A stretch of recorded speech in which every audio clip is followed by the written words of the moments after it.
अशोक जी, ये चुनाव के चंद महीने पहले ये जो आया है, अभी तो ड्राफ्ट है, बिल बन जाए, कानून बन जाएगा अगले महीने तक संभावना है। इसका मकसद क्या है? एक एजेंडा हिडन भी है, एक ऊपर भी है। आबादी के नियंत्रण से किसी को सहमति नहीं हो सकती है, पॉपुलेशन कंट्रोल की जानी चाहिए, लेकिन क्या केवल इतना ही है इसमें? यदि मुझे लगता है ये पॉलिटिकल एजेंडा है तो इसका हश्र वही होगा जो नसबंदी का जो मुहिम चलाई थी संजय गांधी ने, और उसके बाद जो औंधे मुंह गिर गए थे पूरी कांग्रेस पार्टी को, उसका भुगतना, खामियाजा भुगतना पड़ा। वैसा ही इसका भुगतना पड़ सकता है। पॉपुलेशन कंट्रोल नई बात नहीं है। 1952 से हमारे यहाँ पॉपुलेशन कंट्रोल के लिए प्रयास चल रहे हैं। पॉपुलेशन कंट्रोल और इस ड्राफ्ट के विरोध में भी मैं नहीं, लेकिन इसमें आप कम बच्चों वालों को इंसेंटिव दे दीजिए, उनको प्रमोट करिए, लेकिन जिनके ज्यादा बच्चे हैं उनको आप पनिश नहीं कर सकते। उन्हें आप ये नहीं बोल सकते कि सरकारी नौकरी नहीं मिलेगी, ये नहीं बोल सकते आप चुनाव नहीं लड़ सकते। फिर वो मैं माल्थस की थ्योरी पे जाता हूँ कि आदमी जब पैदा होता है तो सिर्फ मुंह लेके पैदा नहीं होता, उसके दो हाथ भी होते हैं। आज यदि उत्तर प्रदेश को लगता है कि उनके पास पॉपुलेशन कम है, तो यही उत्तर प्रदेश आज इतराता है इस बात पे कि देश के पूरे संपूर्ण देश में हर राज्य में यदि उत्तर प्रदेश का वर्कर बाहर आ जाता है तो इस देश का वर्कफोर्स खत्म हो जाएगा। 2020 में हम इतराते हैं कि हम सबसे यंग नेशन है, हमारे यहाँ पॉपुलेशन काम करने वालों की सबसे ज्यादा है। हम आने वाले 5 सालों में पूरे विश्व में ह्यूमन रिसोर्स सप्लाई कर सकते हैं। हमारा ह्यूमन रिसोर्स हमारी बहुत बड़ी एसेट है।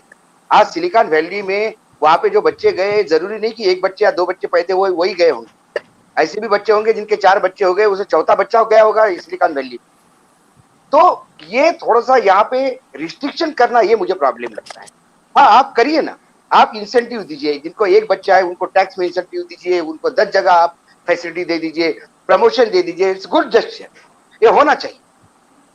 लेकिन आपने यदि ये कह दिया कि यदि आपका एक बेटा है और आपने नसबंदी कर दी तो आपको 1 लाख रुपए, ये 80,000 रुपए मिलेंगे, और बेटी है तो 1 लाख रुपए मिलेगा, ये आप लालच दे रहे हो, उसके गरीबी का फायदा उठा रहे हो, आप उसको मजबूर कर रहे हो। जो आदमी 2-2 रुपए के लिए तरस रहा है, मैं एक बहुत पुरानी हिंदी फिल्म की बात कर रहा हूँ, बहुत क्लासिकल फिल्म थी, नाम भूल गया मैं, लेकिन उसमें जब ये हो जाता है कि घर में यदि कोई आदमी भूख से मर जाता है तो उसको इंसेंटिव मिलेगा, तो ये जैसी खबर आती है या उनको पैसा मिलेगा कि घर की जो सबसे बुढ़ी माँ होती है उसकी आंखें फट जाती है, क्योंकि सारे बच्चे ललचाई नजर से उसके तरफ देखते हैं कि ये बुढ़िया मर जाए तो घर में पैसा आ जाए। तो ये जो चीजें है मुझे अनह्यूमन लगती है। आप करिए, आप बाकायदा जिनके बच्चे 1 है या 2 बच्चे हैं, या जो बिल्कुल बच्चे नहीं है, ऐसे भी कपल है कि जो बच्चे ही करना नहीं चाहते, भरपूर इंसेंटिव दे दीजिए। लेकिन जिनके ज्यादा बच्चे उनको पनिश क्यों करते हैं? मुझे वो इलेक्शन कमीशन के वो जज साहब है, मुझे बहुत बुरा लगा जब उनका मैंने कोर्ट कहीं सुना, तो आप ज्यादा बच्चे पैदा करें तो सरकार आपकी क्यों गारंटी लेगी? तो क्यों जो ज्यादा बच्चे पैदा हो गए वो टैक्स जमा करेगा तो सरकार को टैक्स चल जाता है, ज्यादा बच्चों का मतदान चल जाएगा। क्या आपने बता दिया, आप इस लॉ में ये एक फैक्टर डाला आपने कि मतदान के समय आप चुनाव तो बाप नहीं लड़ सकता, लेकिन उसके 6 बच्चे तो 6 बच्चे वोट डाल सकते हैं। तो आप बोलते कि पिता तय करे कोई 2 ही बच्चे वोट डाले, तब आपको पता है कि ये 4 बच्चे भी वोट डालेंगे तो वोट चाहिए, उनसे टैक्स चाहिए, वो जो लेबर कंट्रीब्यूट करेगा अपना वो चाहिए, लेकिन फिर आपको बच्चे नहीं चाहिए। मुझे कहीं ना कहीं ये बार बार ऐसा लगता है कि हमारे यहाँ एक अवधारणा है कि मुस्लिम समाज में सबसे ज्यादा बच्चे हो जाते हैं, उनके 3-3 बीबियां हैं, 4-4 बीबियां हैं। मतलब बहुत अजीब किस्म का है कि यदि किसी मुस्लिम की 4 बीबियां हैं, पहले बीबी से उसको 2 बच्चे हैं, दूसरे बीबी से 2 बच्चे हैं, तीसरे बीबी से 2 बच्चे हैं, चौथे बीबी से 2 बच्चे हैं, तो तीनों बीबियां चुनाव लड़ सकती क्योंकि उनके 2-2 बच्चे ही है। लेकिन पिता चुनाव नहीं लड़ सकता क्योंकि उनके 8 बच्चे हो गए। पिता के लिए बच्चे की टोटल होगी, माता के लिए अलग होगी। हमारे यहाँ बच्चे इसलिए भी पैदा होते हैं। मेरे परिवार में मैंने देखा कि हमारे यहाँ ज्यादा शादी करने का तो चलन है नहीं मराठों में, लेकिन मेरे नाना की 2 पत्नियां थी, मेरे दादाजी की 3 पत्नियां थी, तो पता पड़ा एक को इशू ही नहीं हुआ इसलिए दूसरी शादी की। एक जो नाना के था उनके यहाँ था कि पहली पत्नी को कुछ नहीं हुआ, दूसरी पत्नी ने 6 लड़कियां पैदा की, तो उन्होंने तीसरी शादी की, लड़का चाहिए। हमारे यहाँ लड़के के चक्कर में 5-5, 6-6 हो जाते हैं।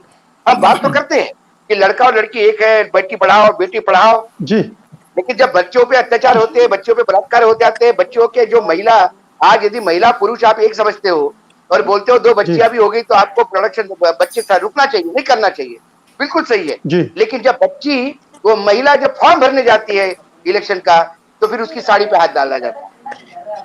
ये भी देखा है हमने, जी। और यही कल परसों ही जी। देखा है लखीमपुर खीरी में। तो ये बिल्कुल। एक सारा एक मुझे पॉलिटिकली मोटिवेटेड लग रहा है, और इससे सिर्फ लोग ही नहीं, मतलब मुसलमान लोगों को लगता होगा कि ये मुस्लिमों के लिए किया, लेकिन हिंदू में बहुत ऐसी तादाद है। ग्रामीण क्षेत्र जी। में बच्चे, आज आप जाइए किसान खेत में, मनरेगा की वजह से किसान में खेती करने के लिए लोग नहीं मिलते। जिनके घर में 4 बच्चे हैं, वो अपना 50 एकड़ में से 10 एकड़ ही जोत पा रहा है। ये मेरे जिले की, यवतमाल जिले की मैं कहानी बता रहा हूँ, मेरे मामा की यहाँ की जी। जी। कहानी, क्योंकि लेबर नहीं बिल्कुल। मिल रहा है, लोग ही नहीं है। तो ये तमाम चीजें हैं कि एक तरफ हमारे पास लेबर नहीं है, एक तरफ आप बोलते हो कि बहुत ज्यादा पॉपुलेशन है, एक जगह इतराते हो कि अब हमारा लेबर जो है पूरे देश में, उत्तर प्रदेश, बॉम्बे से लेकर चेन्नई तक की सारी फैक्ट्रियां यूपी के भरोसे चल रही है, और जी। दूसरी तरफ कहते हो कि आप ये कर्टेल करो। चाइना ने किया, जी। चाइना को आज जी। बच्चे पैदा करने के लिए इंसेंटिव देना पड़ रहा है। ऐसे कई यूरोप के देश है जहाँ बच्चे पैदा करने के लिए इंसेंटिव देना पड़ रहा है।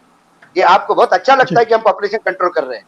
आप पॉपुलेशन इसलिए कंट्रोल कर रहे हैं क्योंकि आपको पॉपुलेशन के लिए जो काम करना चाहिए वो कर नहीं पा रहे हैं, और आप पॉपुलेशन के ऊपर ठिकरा फोड़ रहे हैं। आप बोल रहे हैं कि हम बिल्कुल सही। इसलिए कुछ नहीं कर पाते कि पॉपुलेशन ज्यादा है। आप भ्रष्टाचार को बिल्कुल, नहीं बोल बिल्कुल। रहे, आप मिसमैनेजमेंट को जी। नहीं बोल रहे, आप बाकी चीजों को नहीं जी। ध्यान दे रहे। सत्य हिंदी का ऐप डाउनलोड करें गूगल प्ले स्टोर पर।